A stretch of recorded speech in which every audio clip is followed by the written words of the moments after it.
வணக்கம். மக்கள் பார்வையில் தமிழக வெற்றி கழகம் மாநாட்டுக்கு இன்னும் 2 நாளில் தான் இருக்கு.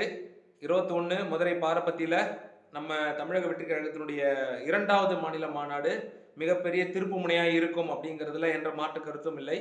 அதை நோக்கிய உற்சாகத்தில் ஒரு வீடியோ நான் இங்கே பேசணும்னு நான் நினச்சேன். நம்ம அண்ணன் இருக்கார் இல்லையா, நாம் தமிழர் கட்சி ஒருங்கிணைப்பாளர் சீமான். ஏன் இவர் இப்படி நான் சொல்றேன் அப்படின்னா, அவர் மேல ஒரு பெரிய மரியாதையும் அவருடைய தமிழ் தேசிய பார்வைக்கு ஒரு பெரிய ரசிகனாகவும் நம்ம இருந்துகிட்டும் இருக்கிறோம். போன முறை அவருக்கு தான் ஓட்டே போட்டோம், இப்படி வெளிப்படையாவே சொல்லலாமே. அப்போ ஒரு தலைவன் அப்படிங்கிறவன் தன்னுடைய தொண்டர்களையோ இல்ல தம்பிகளையோ சோ கால்டு வாட்எவர் இவங்களெல்லாம் எப்படி வழி நடத்தணும் அப்படிங்கிறதுக்கு நீங்க மதிக்கக்கூடிய, நானும் மதிக்கக்கூடிய நம்முடைய முப்பாட்டன் முருகன் சொல்றபடியே தமிழ் மரபுப்படி அமைஞ்ச திருக்குறள்ல இருந்து ஒரு ஒரு விளக்கத்தை கொடுத்துட்டு அதுக்கப்புறம் இந்த வீடியோவை தொடரலாம்னு நான் நினைக்கிறேன். ஒரு குறள், காட்சி கிளியன் கடுஞ்சொல்லன் அல்லனேல் மீக்கூறும் மன்னன் நிலம். காட்சி கிளியன் கடுஞ்சொல்லன் அல்லனேல் மீக்கூறல் மன்னன் நிலம். அதாவது இந்த குறளுக்கு என்ன பொருள் அப்படின்னா, ஒரு மன்னன், ஒரு தலைவன் மக்களால் காண்பதற்கு எளியவனாகவும் எவர் மீதும் கடுஞ்சொற்கள் பேசாதவனாகவும் இருப்பானானால் அவனது குடிமக்கள், இப்போ இது இறைமாட்சிங்கிற ஒரு அதிகாரத்துல வருது, ஒரு அரசன் அப்படிங்கிற ஒரு இதுல வருது. ஆனா இப்ப இதையே இங்க கொண்டு வரோம் அப்படின்னா, ஒரு தலைவன் அப்படிங்கிறது இன்னைக்கு உங்களுக்கு பிடித்த ஒரு அரசியல் தலைவரா இருக்கலாம், கொள்கை தலைவரா இருக்கலாம். நான் அதுக்கெல்லாம் பின்னால வரேன். இந்த விளக்கத்தை முதல்ல சொல்லி முடிச்சிடல. காட்சி கெளியன் கடுஞ்சொல்லன் அல்லனேல் மீக்கூறன் மன்னன் நிலம். இதுக்கு என்ன அர்த்தம் அப்படின்னா, ஒரு தலைவன் மக்களை காண்பதற்கு எளிமையானவனாகவும் எவர் மீதும் கடுஞ்சொற்கள் பேசாதவனாகவும் இருப்பானானால் அவனது குடிமக்கள் இல்ல அவனுடைய ஃபாலோவர்ஸ் நம்ம புரிஞ்சுக்கலாம், அவனை மிகவும் விரும்புவர், மிகவும் பாராட்டுவார்கள் அப்படிங்கிறது ஒரு குறள். இன்னொரு குறள், இதையும் நான் சொல்றேன். அறநிழுக்காதல்லவை நீக்கி மரநிழுக்கா மானமுடையது அரசு. அறநெறிகள் இருந்து தவறாமல் மற்றவர்களால் எவ்வித தீங்கும் நேராமல் தடுத்து வீரத்திலிருந்து வழுவாமல் இருப்பவனே பெருமைக்குரிய தலைவன், அரசன் அப்படிங்கிறது இந்த 2வது குறளுடைய பொருள். இப்ப இந்த 2 குறளை பத்தி நம்ம இலக்கிய சொல்லாய்வு இதெல்லாம் பேசுற அளவுக்கு நமக்கு அறிவு இல்லை. இருந்தாலும் ஒரு தலைவனா தன்னை 15 வருஷமா நிலைநிறுத்திக்கக்கூடிய ஒருவர், நம்மளாலும் பாராட்டப்பட்ட ஒருவர், நேற்று வரை. இன்னைக்கு புதுசா ஒருத்தர் கட்சி ஆரம்பிச்ச உடனேவே அந்த இன்செக்யூரிட்டியில தன் மீது நம்பிக்கை இல்லாமல் என்னென்னமோ செஞ்சுக்கிட்டு இருக்கிறாரு.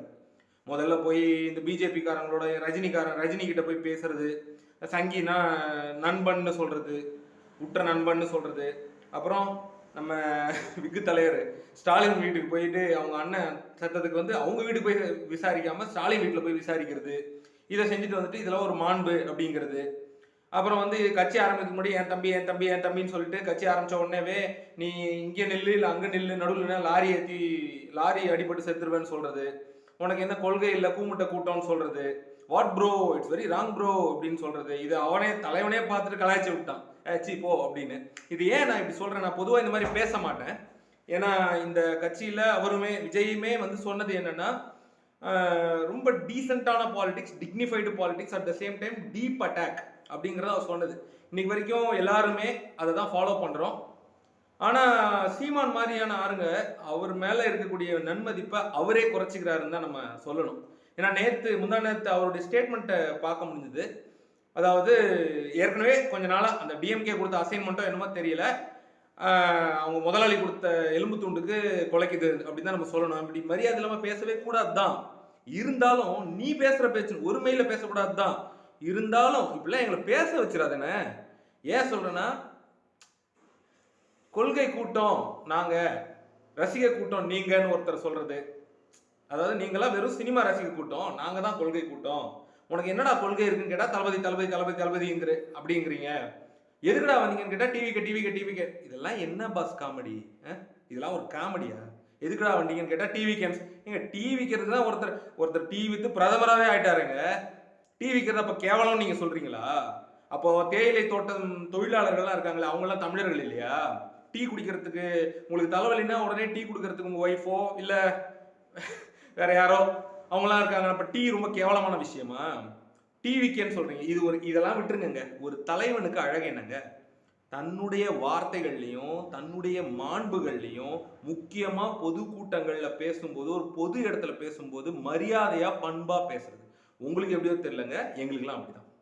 இன்னொன்னு எங்களுக்கு ரொம்ப ரொம்ப எங்களுக்கு வருத்தமா இருக்கிறது என்ன தெரியுங்களா? பிரபாகரனின் பிள்ளைகள் நாங்கள்னு சொல்றீங்க. மேதகு மரியாதைக்குரிய உயர் திரு வேலுப்பிள்ளை பிரபாகரன் அவர்கள் தமிழ் இன உணர்வு கொண்டு வீர செறிவோடு போர் செஞ்சாரே தவிர யாரை ஈவன் சிங்களவர்களை கூட இந்த அளவுக்கு தரம் தாழ்ந்தலாம் அவர் பேசி ஒரு காணொலி காட்டுங்க பார்ப்போம். ஒரு காணொலி காட்டுங்க இந்த மாதிரி தரம் தாழ்ந்து பேசி. எங்க அப்பா அவருன்னு சொல்லிட்டு அவர் பேரை கெடுக்குறீங்க. இப்ப நீங்க சொல்றீங்கல்ல, உங்களுக்கு ஏங்க பயமா இருக்கு? நீங்களும் வாங்க, களத்துக்கு வாங்க, ஓட்டு போட்டோம், ஜனங்க போட்டோம், உங்களுக்கு என்னங்க பயம்? நீங்க என்னங்க முடிவு பண்றது? நாங்க கொள்கை கூட்டமா நாங்க ரசிகர் கூட்டம் அணில் கூட்டமாவே இருந்து போறோங்க. ஏன்னா அணில்னா உங்களுக்கு என்ன அவ்வளோ இலக்காரமா போச்சா? ஏன் அணில்னா எங்கேயுமே உங்களுக்கு அணில் நீங்க தானே இல்ல இந்த கட்சி வந்து எல்லா பல்லுயிர்களுக்கான கட்சி. அப்ப அணில் உங்க உயிர்ல இல்ல வேற எதுவும் இல்லையா? பார்த்து பேசணும், புரியுதா? திரும்ப திரும்ப சொல்றது என்னன்னா, இந்த கட்சி புது கட்சி, இளைஞர்களால முழுக்க முழுக்க நிரப்பப்பட்ட கட்சி. கொள்கை அப்படிங்கிறது எங்களுக்கு ஃபேன்சியா நாங்க வந்து ஒரு தீமை எடுத்துக்கிறோம். நாங்க வந்து இந்துத்துவான ஒரு தீம் எடுத்துக்கிறோம், இல்ல பிஜேபி எதிர்ப்புன்னு ஒரு தீம் எடுத்துக்கிறோம், திமுக எதிர்ப்புன்னு ஒரு தீம் எடுத்துக்கிறோம், தமிழ் தேசியம்னு ஒரு தீம் எடுத்துக்கிறோம்னு சொல்லிவிட்டு சூழ்நிலைகளுக்கும் உங்களுடைய தேவைகளுக்கும் ஏற்ற மாதிரி மாறிட்டு போற கட்சி இல்லை. இதுக்கு முன்னால இதே மாதிரி கமல்ஹாசன் புதுசா கட்சி ஆரம்பிச்சப்போ நானும் சப்போர்ட் பண்ணேன் தான். இன்னைக்கு அவர் டிஎம்கே பக்கம் போய் சாஞ்சப்புறமா அவரை தான் கழுவி ஊத்துறோம். அந்த மாதிரி ஒருவேளை தாவேக்கா மாற வாய்ப்பே இல்லை. ஒருவேளை மாறிச்சுன்னா அதையும் விமர்சனம் செய்வோம். எங்க தலைவர் இல்ல எங்க விஜய் எங்க தளபதி அதுக்கான உரிமையை கொடுத்துருக்காரு. உங்க கட்சி மாதிரி கிடையாது, சரிங்களா? நான் வந்து ரொம்பவே ஜென்யூனா ரொம்ப ஜென்டிலா பேசுற ஆளு. எனக்கே இவ்வளவு காண்டாவதுன்னா பார்த்து பார்த்து இருந்துக்கோங்க. நீங்க பேசுற வார்த்தைகள்ல ஒரு மதிப்பு இருக்கணும். சவுண்ட் இருந்து பத்தாது. சரிங்க, நீங்க இவ்வளவு பேசுறீங்கல்ல, 15 வருஷமா கட்சி நடத்துறீங்கல்ல, அடுத்த கட்ட தலைவர்கள் யாராவது ஒருத்தர் காட்டுங்க. யார்? இந்த சாட்டை துரைமுருகன் ஒருத்தர் இருக்காரு, அவரு. ஒரு இடும்பாவனம் கார்த்தின் கிட்டத்தட்ட ரவுடிசம் பண்ணுவாரு அவரு. இவங்களாம் தான் உங்களுடைய அடுத்த கட்ட தலைவர்களா? ஏன் காட்டுங்க. அப்ப நீங்க ஒரு ஹிட்லர் டிக்டேட்டர்ஷிப் மாதிரி ஒரு கட்சியை நடத்திக்கிட்டு நீங்க வந்து இப்போதான் ஒரு பட்டிங் ஸ்டேஜில் ஒரு கட்சி நீங்க சரிங்க, நீங்க தான் பெரிய தத்துவ இயக்கம், நீங்க தான் ரொம்ப கொள்கைவாதிகள், நீங்க ஏங்க பயப்படுறீங்க? இப்போ வீட்டில் ஒரு அப்பா இருக்காரு, 20 வருஷம் 30 வருஷமா அவரு தான் சம்பாரிச்சிட்டு இருக்காரு, அவரு தான் ஏர்ன் பண்றாரு, அந்த குடும்பமே அவரை நம்பி தான் இருக்கு, அந்த குடும்பம் அவரை நம்பி தான் வாழுதுன்னே வச்சுப்போம். திடீர்னு ஒரு பையன் வர்றான், அவனும் சம்பாதிக்கிறான், 18-20 வயசுல காலேஜ் முடிச்சுட்டு. அந்த அப்பா சந்தோஷம் தான் படணும். உண்மையிலேயே அவங்க அப்பான்னா ஒரு நல்லது நினைக்கக்கூடிய ஒரு நல்ல ஒரு பெரியவர்னா, ஒரு அண்ணன்னா கூட வச்சு போனீங்கன்னா தம்பிங்கிறீங்களா, ஒரு அண்ணன்னா சந்தோஷம் தான் படணும். மக்கள் நலன் தாங்க கொள்கை. நான் சொல்றேன், இன்னைக்கு தமிழக வெற்றி கழகத்தினுடைய கொள்கை மக்கள் நலன். இதுக்கு எதிராக எவன் பேசினாலும், சாரி, எந்த நாய் பேசினாலும் அவரை அடிக்கிறதுக்கு உரிமை எல்லாருக்கும் இருக்கு. நான் சொல்றது அடிக்கிறதுனா பிசிக்கலா அடிக்கிறது கிடையாது. உடனே இதை கட் பண்ணி உடனே அப்படியே வன்மத்தை கொண்டு வந்து கக்காதீங்க. அடிக்கிறதுங்கிறது தர்க்க ரீதி. வாங்க, ஒரு மேடைக்கு வாங்க, தர்க்க ரீதியா பேசுவோம். நானே வரேன், என் பேர் கிருஷ்ணராஜ், நான் கடலூர்ல இருந்து பேசுறேன். உங்க கட்சி ஆளுங்க யாராவது இங்க இருந்தாங்கன்னா வாங்க பேசுவோம். அடித்தடிக்கு இல்லை, அதுக்கு நாங்க இங்க வரல. ஓகே, இந்த கட்சி ஜெயிக்குதோ தோக்குதோ, தமிழக வெற்றி கழகம் ஜெயிக்குதோ தோக்குதோ, எங்களை பொறுத்த வரைக்கும் இது ஒரு கடைசி நம்பிக்கை. நீங்க தமிழ் தேசியம் பேசுறீங்களா, நாங்களும் உங்க கூட இருந்திருக்கோம். எனக்கு தெரியும், நான் உங்களுக்கு ஓட்டு போட்டவங்கிற ஒரு வேதனையில தான் பேசிட்டு இருக்கேன். உனக்கு பிடிக்கலையா, நீ போயிடு. ஏய், என்னடா இவனுங்க கொள்கை இல்லாத கூட்டம், எலெக்ஷன்ல பாத்துக்கலாம்டா, விடுறா அப்படின்னு போக வேண்டியதானே. எதுக்கு தேவையில்லாம கதறீங்க? அப்ப இத்தனை நாளா இல்லாம திடீர்னு எங்கேயோ போயிட்டு வந்த பிறகு கதறீங்கன்னா நீங்க யாரு? இப்போ உலக தமிழர்கள் எல்லாம் நீங்க என்ன சொல்லி, நல்ல வேலை தலைவர் இல்லை, தலைவர் இருக்கிறதா ஒரு நடுவில் ஒரு கிளப்பி விட்டாங்க வேலுப்பிள்ளை பிரபாகரன் ஐயா அவர்கள். தலைவர் இந்த மாதிரி ஒரு தொண்டனை என்னைக்குமே உருவாக்க மாட்டாருங்க. தயவு செஞ்சு வார்த்தைகள்ல நாகரிகத்தோட பண்பாட்டோட மரியாதையோட பேசுங்க. முதல்ல நம்பிக்கையை சம்பாதிக்கணும். நீங்க நான் அண்ணன், நீங்க இபிஎஸ், நான் வந்து புள்ள இபிஎஸ் என் சித்தப்பா, அவன் என் பெரியப்பா, தமிழக ஜனங்க ஃபுல்லா என் தம்பிங்க. ஒரு அண்ணன், நான் ஒரு தம்பியா நான் கேட்குறேன், ஏன்னா என்னண்ணே இப்படி ஆயிட்ட, உன் பின்னாடி எத்தனையோ பேர் இருக்காங்கண்ணே, உன் பேச்சை கேட்கறதுக்கு. என் கட்சியில் இந்த மாதிரி ஒரு பேச்சாளர் இல்லையே. உங்க மேல 1008 பர்சனல் குறைகள் இருக்கு, உங்களுக்கு மரியாதை தெரியாதவருங்கிற ஒரு பேர் இருக்கு. ஆனா உள்ளத்துல வச்சுக்கிட்டு வெளியே ஒண்ணு பேச தெரியாதவர் நினைச்சுதான் இத்தனை நாளா எல்லாரும் உங்களுக்கு சப்போர்ட் பண்ணும். எங்க மேலே நீங்க சேர்த்த வாரி இறப்பீங்க, நாங்க பார்த்துட்டு இருக்கணுமா? மார்க் மை வேர்ட்ஸ், உங்கள் நாட்கள் எண்ணப்படுகின்றன. நீங்க வச்சிருக்கிற அந்த 8% ஓட்டு, அதுல முழுக்க முழுக்க தமிழ் தேசியத்தினுடைய அப்படியே அதிதீவிர புரிதல் இருக்கிறவங்க மட்டும்தான் அங்க ஓட்டு போட்டாங்க கிடையாது. ஒரு கடை கன்றாவிய சாக்கடை நாத்த நாறுது, இன்னொரு கடை அதை விட அசிங்கம் பிடிச்ச கடையா இருக்கு. இந்த 2 கடையும் வேணாம்னு நினைச்சவன் தான் உங்கள்கிட்ட வந்தான். அது 2த்துக்கிட்டையும் வாங்கி வேணாம் விட்டுருங்க. என் சேனலுக்குன்னு ஒரு மரியாதை இருக்கு, நான் அதை காப்பாத்திக்கணும்னு நான் நினைக்கிறேன். இது 2த்துக்கிட்டையும் வாங்கி சாப்பிட்ற ஒருத்தர் எங்களை பத்தி பேசலாம் உங்களுக்கு தகுதி கிடையாது. நாங்க எலெக்ஷன்ல போட்டி போட்டு ஜெயிச்சு மேல வந்து இதெல்லாம் ஒரு பக்கம், நாங்க எலெக்ஷன்ல போட்டி போட்டு தோத்து கூட போறோம். நீங்க 15 நிமிஷமா தானே பண்றீங்க. ஒரு வார்டு கவுன்சிலர் இருக்கா நாம் தமிழருக்கு? இருக்கா? இல்ல தானே?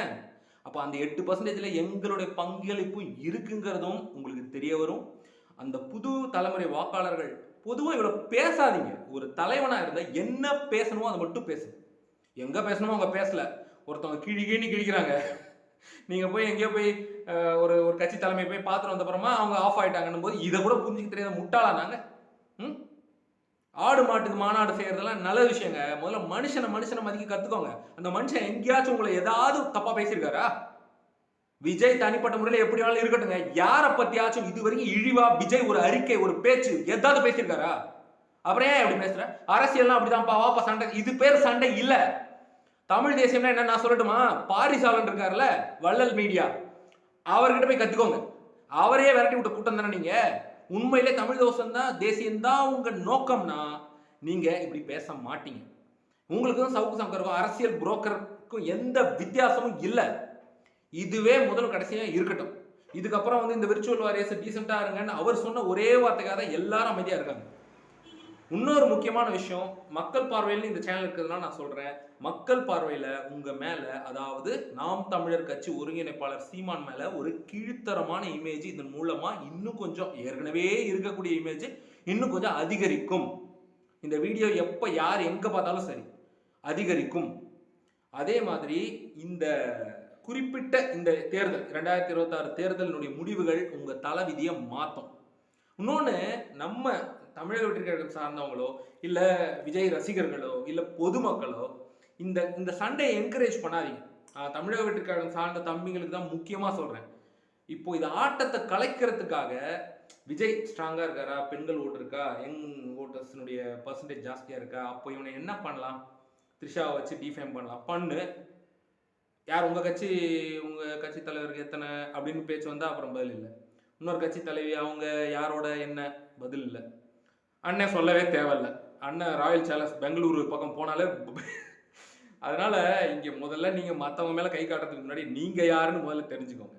அதெல்லாம் வேண்டாம்னு நினைச்சுதான் நாங்க ஆக்கப்பூர்வமா மட்டுமே பேசிட்டு இருந்தோம். இதுதான் முதல் வீடியோ இப்படி பேசுறோம். கடைசி வீடியோவா இருக்கிறது உங்க கையில தான் இருக்கு. தயவு செஞ்சு புரிஞ்சுக்கோங்க. தமிழக வெற்றி கழகத்தினுடைய தொண்டர்களும் கட்சிக்காரங்களும் நம்மள மாதிரி வெளியிருந்து ஆதரவு கொடுக்குறவங்களும் தயவு செஞ்சு புரிஞ்சுக்கோங்க. இதுல கான்சென்ட்ரேட் பண்ணாதீங்க. எப்படி விஜய் அஜித் சண்டையில அஜித் சண்டையை விட்டுட்டு நம்ம அடுத்த லெவலுக்கு வந்தோமோ, இப்போ இன்னொருத்தர் இருக்கிறாரு, I am the one only one super star அப்படி இப்படின்னு சொல்லிட்டு இருக்காரு, அவர் சண்டையை விட்டுட்டு நம்ம அடுத்த லெவலுக்கு வந்தோமோ அதே மாதிரி இதையும் கடந்து போங்க, அவ்வளவுதான். புலிகள் கிட்ட போய் அணில் சண்டை போடுமா? யார் புலிகள்? யார் புலிகள்? அங்க இருந்தாங்கல்ல, உயிரை விட்டாங்கல்ல, அவங்க தான் புலிகள். தன்னுடைய தாய் நிலத்துக்காக தன்னுடைய உடல் கூட எதிரிகிட்ட கிடைக்க கூடாதுங்கிறதுக்காக தன்னைத்தானே பாயிண்ட் பிளாக்ல வச்சு சுட்டு செத்து போனார்ல எங்க நிஜமான தலைவர் மேதகு வேலுப்பிள்ளை பிரபாகரன்.